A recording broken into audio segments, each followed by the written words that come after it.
আজকে কোয়েলের খামার থেকে অনেকগুলো কোয়েলের ডিম তোলা হয়েছে।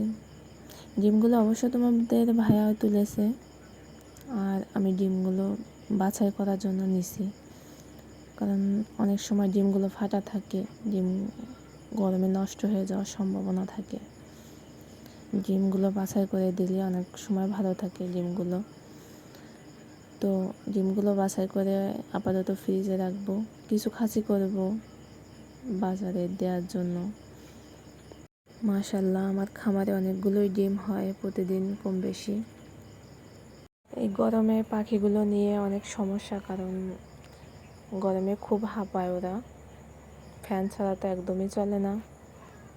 বেশি গরম পড়ার পর দু একটা পাখি স্টক করেও মারা গিয়েছে। আমার পাখিগুলোর জন্য সবাই দোয়া করবা যেন আমার পাখিগুলো সুস্থ থাকে। তো আজকের মতো এখানেই শেষ করছি। সবাই ভালো থাকবা, সুস্থ থাকবা, আর আমার জন্য, আমার পাখিগুলোর জন্য অবশ্যই দোয়া করবা।